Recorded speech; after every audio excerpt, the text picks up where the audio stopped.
Bienvenue dans cette vidéo pour apprendre les bases, pour apprendre comment se servir du logiciel Adobe Lightroom classique, puisqu'on a aussi Adobe Lightroom en ligne pour partager des vidéos aussi en ligne. Là, on est sur le logiciel un peu classique d'ordi.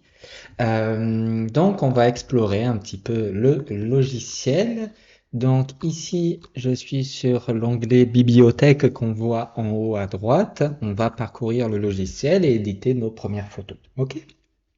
Allez, on est parti. La vidéo risque d'être un peu longue, j'espère que vous pourrez quand même l'apprécier. N'hésitez pas à me faire vos retours, hein. Moi, je suis un passionné de photos, de musique aussi. Je partage ça par le plaisir. Voilà. Donc, n'hésitez pas à me faire des retours. Alors, on commence. Donc, c'est un logiciel d'édition d'images, mais aussi on peut faire de l'archive, on peut trier nos photos. Il est vraiment très utile. On peut faire aussi des diaporamas de l'impression du web. On peut faire beaucoup de choses. On va se concentrer aujourd'hui pour les premières bases, hein, sur le développement de photos, ce qu'on appelle la retouche, si vous voulez. Donc, on a plusieurs possibilités quand on est sur bibliothèque et à l'accueil de Lightroom. Là, c'est parce que j'ai un compte, Robin. On a donc fichier, édition, bibliothèque, photo, métadonnées, affichage. On a beaucoup de choses. On va aller un peu à l'essentiel, hein. Il ne faut pas que ça soit trop complexe pour vous. Donc, ce qui est important, hop, si je fais ça, voilà, ici on a quatre sous-dossiers, cinq sous-dossiers, on a navigation, catalogue, dossier, collection, service de publication. Catalogue et dossier me semblent quand même les plus intéressants. Dossier, c'est l'ensemble de vos photos sur votre disque dur. Donc là, pour sélectionner vos photos, vous pouvez faire fichier, importer des photos. Et donc là, Lightroom va aller chercher des photos que vous avez soit dans votre disque dur déjà, par exemple moi, des photos que je peux avoir dans Images. Donc on peut faire des sous-dossiers d'image, téléphone vrac, tous les fichiers de téléphone en vrac. Euh, on peut aller chercher aussi des sources extérieures comme un appareil photo, hein, que vous aurez branché à votre ordinateur. Il peut aller chercher les photos de votre appareil photo. Voilà, voilà. Que dire de plus à ce stade? Ben, vous pouvez sélectionner vos photos. Là, c'est des fichiers de mon appareil photo, hein, qui sont déjà sauvegardés, des fichiers RAW, donc avec le .cr2, qui est l'intitulé pour les fichiers sources d'appareil photo. Voilà, j'ai déjà sauvegardé pas mal de photos, hein, sur l'ordinateur, donc hop, on va revenir là-dessus. Mais n'hésitez pas à importer vos photos, et donc vous aurez donc dans le fichier dossier, le catalogue, c'est le catalogue des photos que vous avez sur Lightroom, tout simplement. Que dire de plus? Collection, si vous voulez créer vos collections, c'est-à-dire que vous pouvez vous créer des mots-clés à partir de vos photos, comme ici, on va le voir juste après, et donc vous pouvez donc définir une collection par rapport à des mots-clés, mais vous pouvez aussi définir une collection par rapport à un nombre d'étoiles que vous pouvez attribuer à la photo, ou à une couleur. Donc en fait, il y a une variété de choix de ce que vous pouvez faire. On va prendre un exemple. Excusez-moi. Oula, j'ai tout. Excusez-moi. Alors, donc, on prend par exemple une photo, on va prendre celle-ci, d'un cheval. C'est dans les Asturies en Espagne, et donc je peux lui attribuer une étoile. Et donc dans mes collections, je peux mettre trier par créer une collection dynamique, par exemple, et je peux mettre photo étoile sup et correspond à toutes les photos qui a une note supérieure ou égale à 3 étoiles, par exemple. Et donc là, je retrouve ma photo qui est là, et j'avais mis une autre photo avec une étoile, voilà, le lac dans les Alpes. Donc voilà, c'était pour vous montrer un petit exemple. Donc c'est donc plus créer une collection dynamique, et vous pouvez choisir, d'ailleurs, vous pouvez choisir tout texte à rechercher, hein, si c'est un mot-clé. Vous pouvez chercher aussi par rapport à une couleur, par rapport à une source, par rapport à un emplacement. On peut vraiment aller très loin. Mais les étoiles, c'est bien, c'est très visuel. Une étoile, deux étoiles, trois étoiles, quatre étoiles, cinq étoiles. On peut rapidement faire du tri de manière assez intéressante là-dedans. Si vous êtes d'accord, donc on va prendre une photo, on va aller sur mes dossiers 2024. Et donc ici vous avez, donc quand vous avez exporté vos photos, vous pouvez avoir un aperçu avec une grille très large. Vous pouvez être plus compact, vous pouvez faire du comparatif, plus compact, c'est-à-dire plus recentré sur une photo. Voilà. Donc on va le faire comme ça. On peut zoomer la taille de nos vignettes, hein. Hop. Voilà, là on est vraiment sur quelque chose de très dézoomé. On peut choisir un sous-dossier qu'on aurait importé. Donc là, c'est ma randonnée dans les Alpes. Donc on peut aller explorer quelques photos là-dessus. Ça nous servira de développement. On va zoomer un peu. Le sentier du Beaufortin, si vous connaissez, très joli endroit. Voilà, et donc après à chaque photo, en la sélectionnant, je peux lui attribuer une étoile.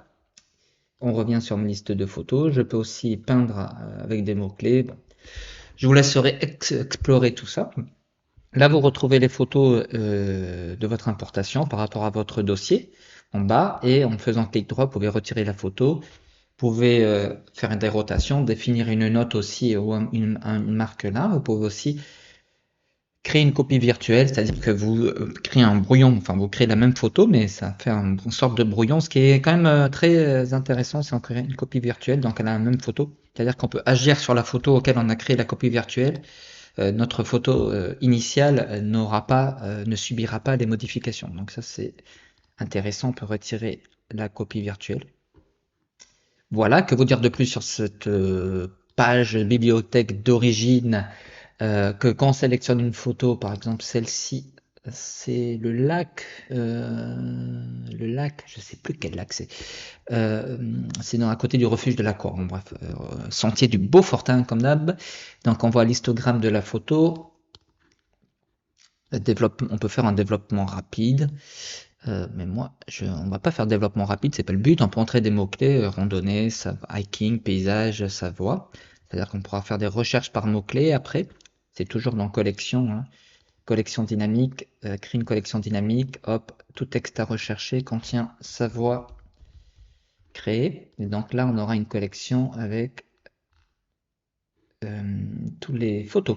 Donc attendez, je vais renommer ma collection Savoie. Donc là, on a toutes les photos qui ont le mot-clé Savoie. Donc voilà, c'est des photos que j'avais déjà, Savoie. Donc c'est bien dans collection, créer une collection dynamique et tout texte à rechercher. C'est sympa. Quand on a des plein de mots-clés et qu'on a envie de se repérer, c'est sympa. Voilà. Et ensuite, on a les métadonnées de la photo, liste des mots-clés utilisés principalement par nos photos et des commentaires. J'ai jamais trop compris l'intérêt. Voilà. Voilà, un petit peu. Que vous dire de plus? On peut peindre une photo. On peut aussi trier par marque. On peut trier par note. Mais bon, si on n'a pas de note, ça vaut pas trop le coup. Passons au développement, si vous le voulez bien. On va aller explorer comment on développe des photos dans Adobe Lightroom. Donc je prends cette photo là. Qu'est-ce que je prends comme photo? On va prendre une photo. On va prendre. Ça, elle est déjà développée un peu ou pas? Non. On va prendre une photo. Choisissez-vous des photos que vous aimez bien. Parce que le but c'est qu'on va créer une photo incroyable. Vous allez dire c'est fou. Non, on va prendre une photo du lever de soleil couché. C'est couché 21h19 53. Coucher de soleil sur le Mont Blanc. Il n'y a pas de mots-clés. Hop, hop. Allez, développement. Alors, on a notre photo et donc on va la développer. On va la développer. Donc ici, on retrouve notre dossier. Donc, c'est-à-dire qu'on peut quand même passer d'une photo à une autre sans que ça soit assez simple. Donc, on revient. On a des belles photos quand même. On a envie de toutes les développer. On revient à notre photo 109. J'aime bien la 108. Hein. J'ai envie de passer sur la 108. Allez, on passe sur la 108. On est des petits fous. Donc ici, on peut enlever ce dossier en cliquant sur la flèche. Voilà. Donc on peut aussi, voilà, on a la navigation qui permet de nous repérer sur le Mont Blanc, si besoin. C'est en cliquant 2 fois sur la souris, zoomer, dézoomer. Voilà. Donc ensuite, on peut faire ça si on a envie d'avoir la photo qui prenne plus de place. Pareil, mais ici, ça vous gâche un peu les aspects de modification, donc ça serait dommage de cacher cette fenêtre. Donc là, on a plein de choses ici. Ce que je vous propose, c'est, hop, on dézoome, enfin, on enlève ça pour que ça soit plus clair, on voit bien. Tac, tac, voilà, on a tous nos réglages, toutes nos possibilités. Eh bien, on y va, on va travailler, c'est le but de la vidéo. Je n'ai plus mal à la gorge, on est parti. Ici, donc, on a l'histogramme, donc on voit un peu la balance des blancs, l'ombre, l'exposition. On voit que les noirs sont très présents. La moitié de la photo est un peu dans les noirs. Alors, avec la souris, on peut faire un clic gauche et pousser. Voilà, si on a envie d'aller encore plus vers les noirs ou vers les blancs. Là, je suis en train d'aller un peu vers les blancs. Mais j'ai envie de garder un peu le côté sombre. Je veux pas que ce soit trop artificiel, mais vous voyez qu'on peut faire ça. On reste cliqué sur la souris et on peut bouger. Ok. Alors ici, on a 5 manipulations possibles. La première, eh bien, c'est nos réglages qu'on a là. La deuxième, c'est le fait de recadrer notre photo. Donc on peut recadrer originalement ou créer des formats de photos. Sur Instagram, c'est 4/5, si jamais vous êtes fan de Instagram. Format carré, si vous voulez. Le 16/9 est aussi un format qui est très utilisé. On maintient la souris et on glisse si on veut augmenter notre 16/9. Voilà, on peut faire un autre format, 5/7 si vous voulez, ou tel quel, original. On peut aussi enlever le petit cadenas si on veut le faire nous-mêmes. On veut s'amuser à faire on veut faire ce cadrage immonde pour revenir, voilà. Donc voilà, faire du cadrage. On peut avoir aussi, ici en cliquant là, ça vous fait une sorte de règle, c'est-à-dire que vous cliquez et vous restez appuyé par la souris, vous restez appuyé, vous restez appuyé, vous restez appuyé et vous lâchez. Et ça crée un horizon, si vous voulez, pour le recadrage de la photo. Ça, c'est utile quand notre photo est un peu en biais et qu'on a une ligne de repère, par exemple une ligne d'horizon, justement, qui peut nous permettre de recadrer un peu notre photo. Voilà, on valide. Donc, on peut aussi ajuster à l'image et on peut aussi le faire de nous-mêmes, faire bouger un peu notre photo. Voilà. Que dire de plus? Quand vous cliquez sur la lettre O de votre clavier, faites-le. Rien, vous allez voir de la magie. Faites la lettre O de votre clavier. Vous voyez qu'il y a différentes affiches, grilles sur votre photo. Je m'en mêle, je m'en mêle. Et donc on a cette fameuse règle des tiers, vous la connaissez sans doute, c'est les croisements de lignes, c'est les 4 points. Et donc généralement on appelle ça des lignes de force. C'est intéressant de placer des éléments forts de l'image, puisque ça capte un peu l'attention. Là, du coup, ma ligne de tiers, il n'y a pas grand-chose, mais bon, si, la montagne un peu. C'est pour vous montrer surtout. On a aussi ça que j'aime bien, c'est deux lignes de force qu'on voit en haut, en bas. Là. Et sinon, ici aussi, ce qui est intéressant. Là, pour le coup, je suis pas mal. Je suis fier de moi. Voilà, donc vous pouvez tester vos réglages et vos cadrages comme ça. Ça, c'est du cadrage. Ensuite, on a pour faire supprimer des éléments de l'image. Alors, on peut utiliser l'intelligence artificielle, c'est-à-dire que vous cochez, vous sélectionnez quelque chose qui vous plaît pas, genre un nuage, et l'intelligence artificielle s'occupe de tout, vous validez. Et là, elle va prendre en compte qu'il y a du ciel à côté, qu'il y a un nuage, et va vous enlever ce qui perturbe un peu l'œil, c'est-à-dire qu'elle va vous dire, ah, bah, peut-être qu'il veut pas le nuage, s'il me sélectionne du nuage avec du ciel bleu. Donc, ben, je vais lui mettre que du ciel bleu, en tout cas un peu plus de ciel bleu. Voilà, donc bon, ça c'est utile quand on a des éléments disgracieux, mais elle marche très bien l'intelligence artificielle testée sur des éléments que vous avez envie d'enlever, presque une voiture, un être humain qui se cache sur votre paysage, je sais pas moi, des fils électriques, ça marche vraiment très bien. On a d'autres possibilités de suppression. On peut avoir le fait de remplacer un élément par un autre. Par exemple, je veux remplacer cet élément par ici. Voilà, ça peut être ça. On peut aussi avoir... Après, on peut faire le contour progressif, l'opacité. Donc, c'est jouer à quel point notre remplacement s'opère de manière très visible ou pas, etc. etc. On a le tampon. Voilà. Là, hop. Là qui remplace. Le tampon qui remplace, mais le ciel bleu là, on peut mettre un coup de tampon. C'est le tampon ça. Non, ça c'est la duplication. Ça c'est la correction. Ouais. Correction, duplication. Correction, duplication. Voilà, vous pouvez tester ces outils.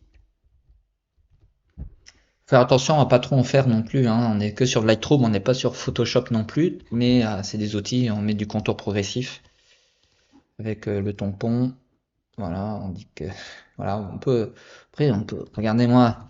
Eh, il n'y a pas une âme d'artiste ici quand même. Vous voyez pas l'âme d'artiste ici.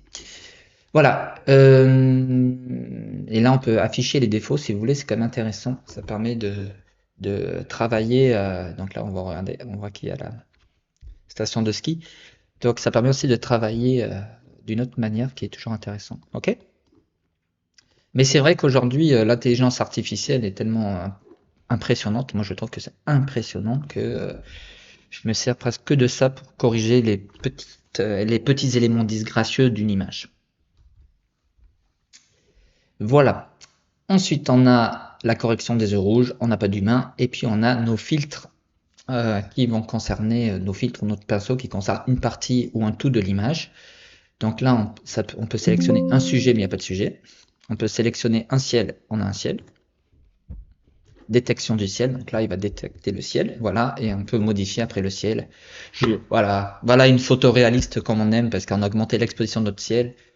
Oh, là, on est vraiment sur la nuit, voilà. Donc on peut sélectionner le ciel, on peut sélectionner aussi l'arrière-plan, il n'y a pas d'arrière-plan, donc ça dépend des photos. Ensuite, on peut sélectionner au pinceau, c'est-à-dire qu'on a un pinceau, donc on peut régler la taille, tout petit, grand pinceau, contour progressif, débit, densité, et puis on sélectionne, c'est-à-dire ça par exemple, et on va augmenter le contraste et l'exposition. Voilà.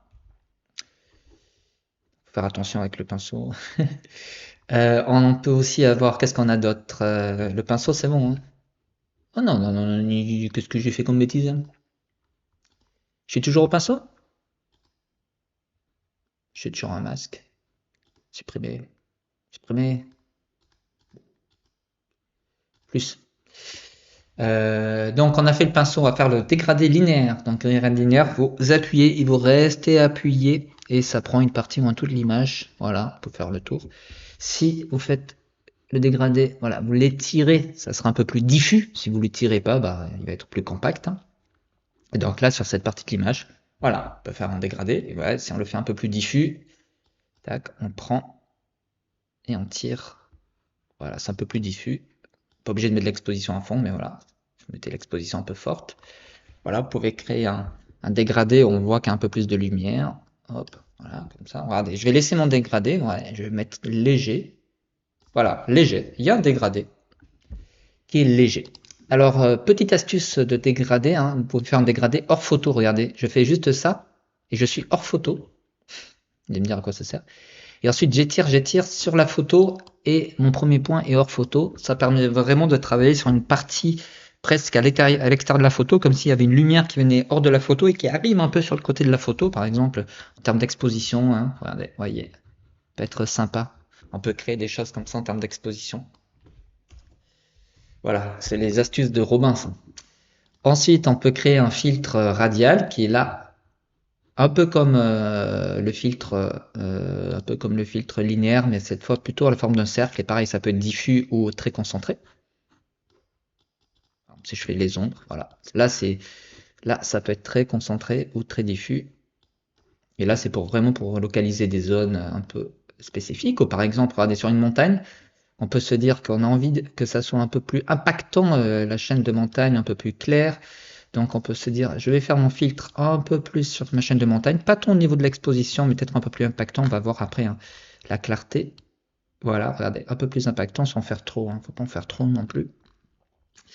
Tac, on va dire qu'on fait juste ça. Alors c'est du travail rapide parce que là je suis en train de toucher un peu le ciel, etc. Bien sûr, mais voilà, ça peut être je valide et donc j'ai fait un petit travail un peu plus spécifique sur le côté rugueux de la montagne qu'on va faire ressortir. Donc on peut utiliser un peu tous ces filtres là. Si vous avez plus envie de les utiliser, ben, vous faites échappe, hein, vous les enlevez. Voilà. Ensuite on en a d'autres, hein. Attention, c'est pas fini.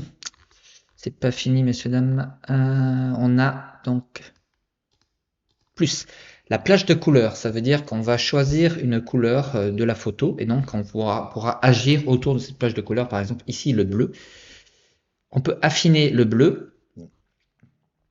Voilà, donc ou pas, on peut rester sur du donc on peut prendre une partie plus grande ou plus réduite de l'image selon la plage de couleurs qu'on définit, mais on partira sur celle qu'on a choisie au début et donc on peut agir dessus. Ok? Ça c'est intéressant si on veut vraiment travailler sur une couleur spécifique de l'image. Ensuite, on a la plage de luminance, sauf que là, c'est pas sur la couleur, mais sur le côté blanc ou noir. donc sur la lumière, hein. Voilà, qu'on peut travailler. Et ici, vous avez un repère. Est-ce que vous voulez vraiment que ce soit le côté tout lumineux de l'image ou un côté un peu plus sombre de l'image? Donc là, vous pouvez même faire votre choix. Et donc là, vous pouvez tout travailler ou travailler une petite partie, voilà, ou rien. Donc voilà. Est-ce que c'est bon pour vous? Hop, je valide tout ça. Si c'est bon pour vous, on va attaquer les réglages de base. On y va? On est parti? Réglage de base, c'est marqué là. Voilà, donc j'ai terminé avec tous mes trucs. Je peux réinitialiser si je souhaite, mais j'ai sélectionné aucun masque, mais je peux sélectionner un masque et réinitialiser si je le souhaite. Ok, et je peux aussi faire inverser, c'est-à-dire que ce que j'ai fait sur le masque se fera de manière inverse par rapport au masque que j'ai créé. Voilà ce que je pouvais vous dire. À vous de faire vos tests aussi, hein. C'est ça qui est intéressant, tester soi-même. Réglage de base, on est parti. Après, si on a envie qu'un réglage ne se montre pas, on peut cliquer ici, hein. Mais pour l'instant, j'ai pas fait de réglage de base, mais imaginons que je fais mon exposition. Voilà, si je clique là, je remets à 0 et en enlevant voilà, mon exposition. Voilà, alors réglage de base, on est parti. 3, 2, 1, tout le monde est prêt, c'est parti. Donc on peut agir sur la température de l'image.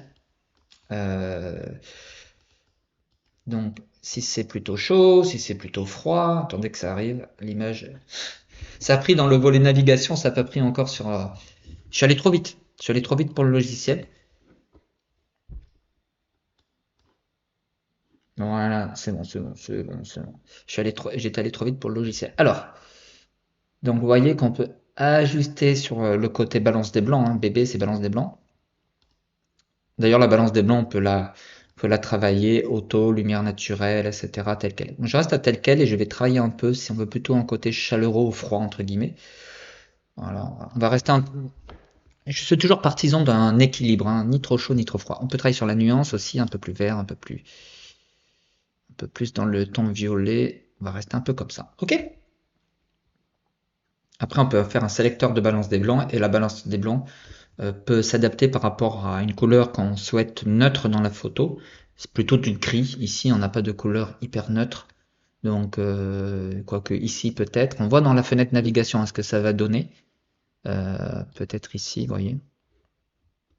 C'est pas mal ici. Regardez le petit côté vintage de la photo. Est-ce que vous aimez? Est-ce que vous aimez ce côté vintage de la photo? Bon, on verra bien. Après, alors, on fait CTRL Z. On revient un peu à la photo un peu plus classique, on va dire. L'exposition, ben ça, c'est soit on expose, soit en A, soit on fait péter la lumière, ou soit on met dans le noir. Il faut toujours faire attention avec l'exposition. Alors après, on peut taper notre propre, on peut cliquer ici hein, et taper plus 35 si vous voulez. Hein. On a le droit. Hein. 0, on peut taper 0,50 si vous voulez. Voilà. Voilà, je vais mettre à 0, 0. Ok, voilà. Un peu de lumière. Un peu de lumière ne fait pas de mal dans ce monde obscur.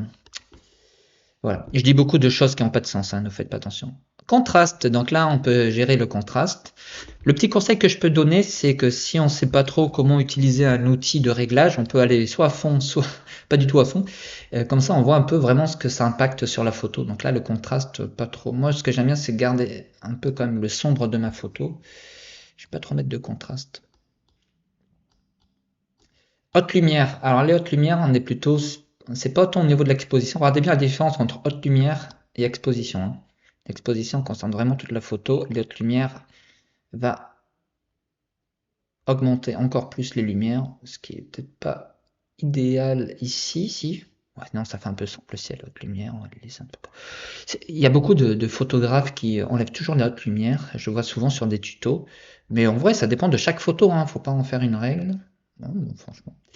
Les ombres, ben là les ombres, vous voyez à quoi ça correspond les ombres. Surtout sur une photo, j'ai envie de garder du noir, donc mes ombres, limite, j'en enlève. Les blancs, voilà, quand on enlève les blancs ou quand on les fait péter, ou quand on les désenlève. Vous voyez qu'il n'y a pas trop de différence parce que il y a pas, ma photo n'a pas énormément de blanc en soi. Voilà. Pour en ajouter d'ailleurs. Et les noirs, ben là on a du noir. Hein. Et si on les enlève, ma photo a du noir par contre. Mais j'ai envie de le garder un peu. Ok, vous pouvez faire Y pour faire avant et après. Vous voyez qu'il y a un peu de changement, mais pas trop. Ensuite, on a la texture. Texture d'une photo, vous voyez un peu à quoi ça ressemble. Je touche pas trop à la texture, c'est vraiment quand j'ai des photos dans des surfaces qui se prêtent à la texture, à une modification de la texture. Là, paysage, pas trop, hein, en vrai. Paysage, pas trop. Clarté, là la clarté, ça fait, on fait péter les micro-détails, ou on les enlève, vous voyez que c'est pas très beau hein, quand on pousse les curseurs, attention à la clarté. Alors sur le côté montagne, ça peut être très sympa d'avoir de la clarté, et faire ressortir un peu l'aspect rugueux de la montagne, mais attention à ne pas trop abuser de la clarté, vous voyez que ça peut vraiment être disgracieux. Donc je fais toujours très attention sur la clarté, voire j'en mets presque pas. Correction du voile, alors là, vous voyez, c'est quelque chose où si on met 100% de correction du voile, et bien dis donc, ça devient horrible. Donc correction du voile, on peut en mettre un peu, mais il faut faire très attention. La saturation, c'est la saturation des couleurs. La vibrance, c'est une sorte de saturation un peu plus intelligente. Donc va moins impacter l'ensemble des couleurs que la saturation. Alors, mais on peut mettre un peu de vibrance, un tout petit peu de satu si vous voulez. Faites. Voilà, faire attention un petit peu à ce que ça reste naturel, c'est le but. Hein. Quand même d'une photo à moi, on cherche ce qu'on a envie. Hein. Si vous voulez une photo qui n'est pas exactement naturelle, ne faites pas une photo naturelle. Faites pas des modifications naturelles. Je vais moi rester dans le côté un peu naturel, ok? Quoique, là pour moi il y a même un peu trop de lumière. Ok, voilà, je mets ici, hop, vous voyez, vous pouvez faire ça avant, après, avant, après, avant, après. Voilà, on a un peu, on n'a pas fait grand chose. On a fait une petite modification. J'ouvre la courbe des tonalités et vous voyez que la courbe des tonalités, eh bien, il y a plein de choses à découvrir. Eh bien, découvrons-les ensemble si vous le voulez bien. Donc, vous voyez que vous avez une ligne ici et avec, vous pouvez, avec votre souris, faire des jeux comme ça. Donc, on va revenir à la ligne du milieu. Pas faire trop de jeux non plus. Donc, on peut prendre les points qu'on veut, les augmenter, les baisser. Et on peut faire ça un peu partout. On peut même prendre les points là. On peut faire, voilà, on peut se créer une courbe. Et donc on peut vite faire des trucs horribles. Donc on peut réinitialiser tous les canaux. Et on peut aussi le faire en choisissant nos couleurs. Donc vert, en allant vers le rouge, bleu, le jaune, le bleu. Voilà. Donc supprimer un point de contrôle ou réinitialiser tous les canaux. On peut vraiment voilà, aller vers le vert, aller vers le rouge. Donc la créativité est quand même très importante là-dessus. Donc on a les autres lumières qui sont là. Hein, si on pousse l'autre lumière, on va vers le haut. Ok. Si on pousse les tons clairs aussi, et les hautes lumières sont plutôt centrées vers la partie en haut à droite. Si on va vers les tons sombres, on va plutôt vers la partie du milieu en haut, et si on va vers les ombres, on va plutôt vers donc haute lumière, ombre, ton clair, sombre, ombre, pardon, ton sombre, ton clair, haute lumière. Okay. Faisons un petit quiz. Si je veux juste élever ma haute lumière, je vais où? Eh bien, je vais là. Okay. Si je veux juste élever les ombres, et je vais tout en bas. Ok. Si je veux encore plus d'ombre, eh bien je fais l'inverse. Si je veux moins d'autres lumières, je fais l'inverse là. Si je veux moins de ton clair, je vais là. Si je veux plus de ton clair, je vais là. Si je veux moins de ton sombre, je vais là. Si je veux plus de ton sombre, je vais là. Je veux élever mes tons sombres. Parce que là, pour la formulation. Ok. Plus de ton sombre, un peu moins de ton sombre. Ok. Voilà un petit peu comment on peut jouer avec. Et donc ça, vous pouvez le faire comme ça si vous voulez. Je vous déconseille de faire un peu n'importe quoi avec. Il faut faire très attention. On peut aussi cliquer ici pour avoir un contraste moyen, un contraste fort. Donc le contraste fort, c'est on monte un peu les tons clairs ou les autres lumières et on baisse un peu nos ombres. Comme ça, on crée du contraste. Ok, ça va? La courbe? Vous comprenez un peu le principe? Donc voilà, donc c'est pour ça que souvent on voit qu'il y a un peu de contraste. On fait un peu ça, on monte un peu les tons clairs, on baisse un peu les tons sombres. Moi, je vais pas toucher à ma courbe. No touch, no touch, don't touch le courbe. Mais faites-vous plaisir. Mélange de couleurs, on y va. Donc là, on est sur les couleurs. Donc le orange, on peut modifier sa teinte, sa saturation, sa luminance. On voit qu'il y a du orange sur la montagne. Si je modifie un peu la saturation, légèrement, voilà, un petit truc joli, petit truc joli, un peu plus de saturation sur le orange. On peut aussi, sur la couleur, on peut aussi prendre une pipette, couleur du point, vous faites une pipette, vous cliquez juste sur la pipette, vous cliquez ici, il vous trouve la couleur associée et vous pouvez travailler sur cette couleur sélectionnée. Ok, c'est-à-dire que c'est vous qui êtes maître de la couleur que vous choisissez. Vous pouvez faire juste la gamme aussi de couleurs, etc. Ok, on peut revenir aux couleurs classiques. Après, il y a du jaune. J'ai un petit peu de jaune sur ma neige. Oui, la neige est jaune. C'est les aléas de la vie. J'ai du bleu en haut, donc on peut travailler sur le bleu. Un bleu un peu sombre, un bleu un peu plus canard. Voilà. Et puis, on peut aussi travailler sur l'ensemble des couleurs en même temps. Ok. Et couleur du point, moi j'aime bien couleur du point, on sélectionne notre bleu, donc on va directement où est notre bleu, là comme ça, et on peut travailler sur le bleu un peu comme ça. Là je vois que j'ai une couleur un peu différente de mon bleu, donc je peux aller là-dessus, je la travaille un peu là-dessus. Voilà. Donc j'aime bien moi travailler avec la couleur du point. Ensuite, après les couleurs, on va passer au color grading. Donc là on est un peu plus sur la photo en tant que telle, sur le travail lié aux ombres et les couleurs, aux hautes lumières et aux couleurs, et au ton moyen et aux couleurs. Donc on a 3 petits cercles, ombre, ton moyen, haute lumière, ou le global de la photo. Donc si on prend les tons moyens, vous avez un cercle, et donc les tons moyens, ce que vous voulez, qu'ils soient plutôt bleu, vert, jaune, orange, violet, et donc vous pouvez même régler la luminosité. Ok. Donc moi, mes tons moyens, j'aimerais bien qu'ils soient un peu plus orangés. Voilà, mais je veux pas en faire trop non plus. Mes ombres, c'est noir, donc est-ce que je l'ai la couleur opposée à l'orange est plutôt le bleu, hein, couleur opposée. Et donc, est-ce que si je mets mes tons moyens orange, est-ce que je mettrais pas mes ombres un peu bleues? Et mes hautes lumières, j'ai pas trop envie de les changer. Regardez, si on touche les hautes lumières, ouais, on peut relever un petit haut. Et on est pas mal là. On est pas mal. Je fais Y. On voit que j'ai un peu relevé mes lumières et mes couleurs. Hein. Le bleu est pas sensiblement le même, mais ça fait partie de l'exercice. Hein, je le fais un peu avec vous.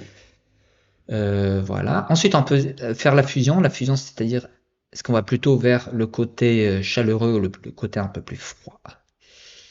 Voilà. Et la balance également un peu pareil. Ok? Balance l'équilibre. La balance, c'est l'équilibre. Donc là, je reste un peu le côté un peu plus froid de mon côté. Ensuite, on peut faire le global de la photo si vous voulez. Donc le global de la photo, je considère que c'est un coucher et de soleil. Donc un petit côté chaleureux. On va pas en faire trop. Regardez si on en fait trop. On va le faire un peu comme ça.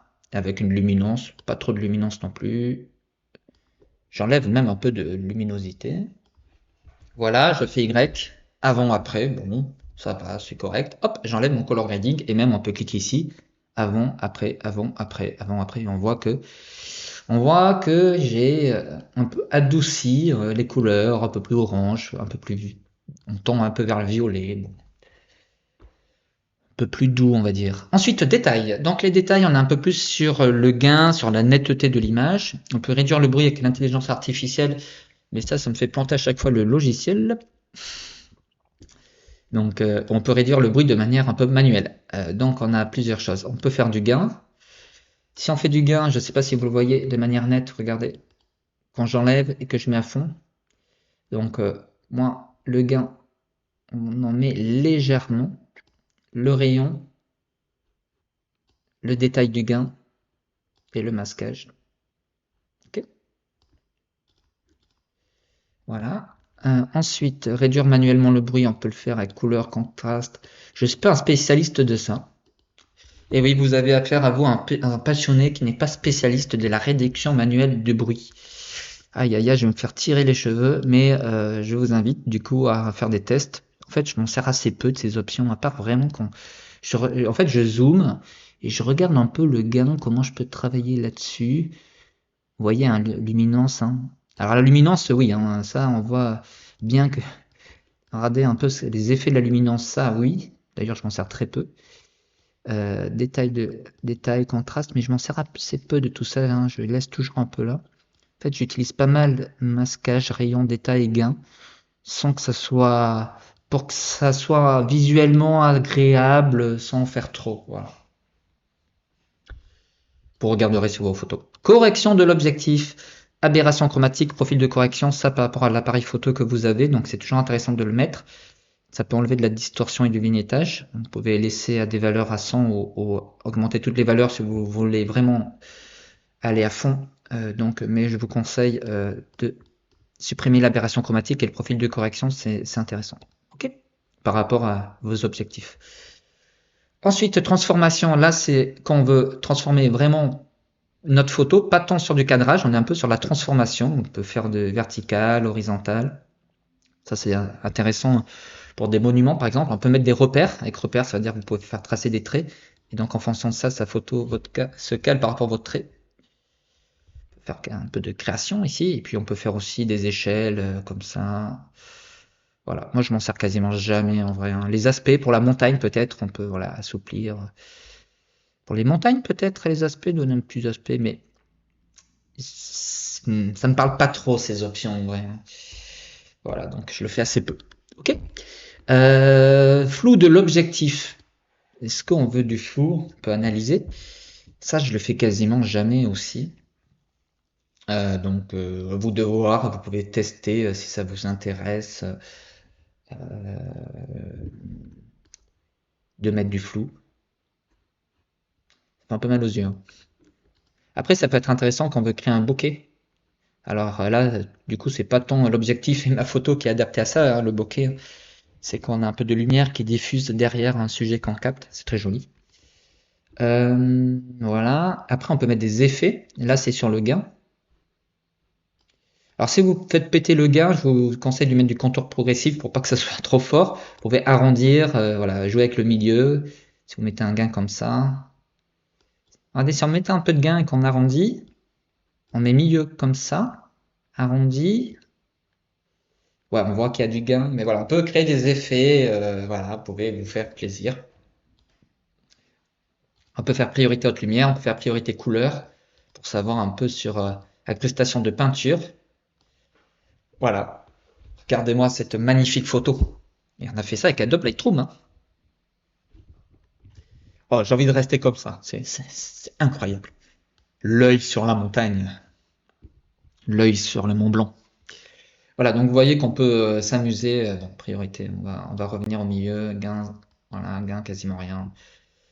Voilà, donc on peut s'amuser sur les effets. Et ensuite, on peut faire l'étalonnage sur l'ombre, les rouges primaires, vert primaire, bleu primaire. Si on fait péter le bleu primaire en teinte, voilà. Donc ça, vous pouvez essayer des choses si vous voulez avec différentes versions proposées par le logiciel. Ok. Voilà, donc je ne suis pas non plus un crack de Lightroom. Hein. Moi, je vous expose un petit peu mes connaissances. Vous avez vu que j'ai eu quelques bugs à un moment. Mais c'est comme ça, c'est l'apprentissage, c'est la pédagogie. J'espère que vous appréciez un petit peu ce moment pédagogique avec moi. Comme ça, on apprend ensemble. Vous voyez aussi que je ne suis pas parfait, loin de là. Et qu'on peut créer une photo. Alors là, je vais terminer ma photo si vous voulez. Donc, moi, ce que j'aime dans ma photo, je vais faire un cadrage de 16 neuvième. Je fais haut, voilà, tac. Voilà, petit cadrage de 16 neuvième. J'ai envie d'être un peu plus dans les ombres en bas. Voilà. C'est un peu ma vision de la photo. Donc le noir, la balance des blancs, voilà, je vais la mettre un peu comme ça. Je clique sur Y, avant, après. Voilà, on voit que y a quand même du changement. Est-ce que la photo me plaît énormément comme ça? Non. Mais en tout cas, c'est pour vous montrer qu'il y a eu un peu de changement. Tu vois, vous voyez, oh, tu vois, je commence à tutoyer mon. Il y a les hautes lumières là peut-être, mais les hautes lumières, vous voyez que sur le ciel, je suis pas fan, mais je rappelle qu'on avait mis un filtre ici. J'ai oublié mes filtres. J'ai mis un filtre là, non? Pour les hautes lumières. Oui, j'avais augmenté mode lumière. Si je l'enlève, ce filtre échappe. Voilà, j'ai échappé mon filtre et je l'ai enlevé. Hop, hop, enlève-toi, toi. Hop, voilà. Hop, ah oui, il faut cliquer ici, pardon. Ouais, est-ce que je suis satisfait? Je suis pas très satisfait de là, on voit que c'est pas très net. On pourrait travailler la netteté. Donc, hop, mon 16 neuvième, je le mets comme ça.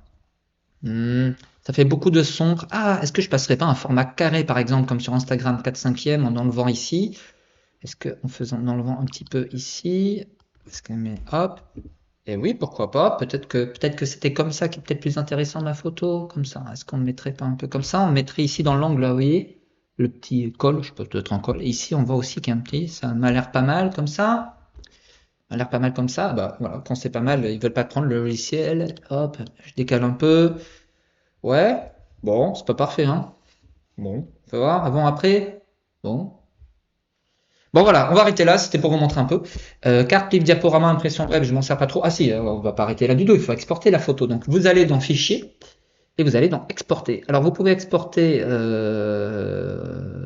oui, enfin, on va exporter pour l'instant, on va pas se prendre la tête sur les différents réglages, je dis exporter.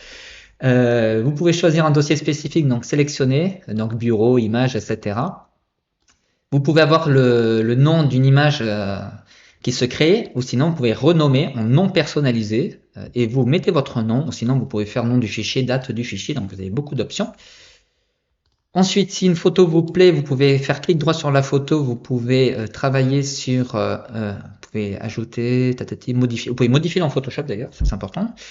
Et surtout, vous pouvez paramètres de développement, c'est ce que je cherchais, vous pouvez copier les paramètres. C'est-à-dire qu'en copiant les paramètres, vous pouvez copier ce que vous avez fait sur cette photo, vous allez sur la photo 107 et vous faites CTRL-V et regardez-moi ce qui va se passer. La photo 107 prend les corrections de la photo 108. Est-ce que ça va faire à chaque fois? Non, parce que les photos sont très différentes. Mais si par exemple, pour toutes vos photos, vous pensez qu'il vous faut les mêmes réglages de base, peut-être en correction d'objectif, en haute lumière, en clarté, vous pouvez très bien faire ça pour vous éviter de refaire les mêmes manipulations. Donc ça peut être intéressant. Et vous voyez que quand vous faites copier les paramètres, vous pouvez aussi, c'est désélectionner par défaut, copier les masques que vous avez fait ici. Ça veut dire donc tous vos filtres radial, linéaire, pinceau, etc. Vous pouvez même choisir de les sélectionner pour les appliquer sur une autre photo si vous le souhaitez. Voilà, eh bien, j'espère que vous aurez appris des choses. Si ce n'est pas le cas, eh bien, dommage. Si c'est le cas, je suis content. J'espère que vous m'excuserez d'avoir une toux au début de la vidéo. Ce n'est pas toujours agréable.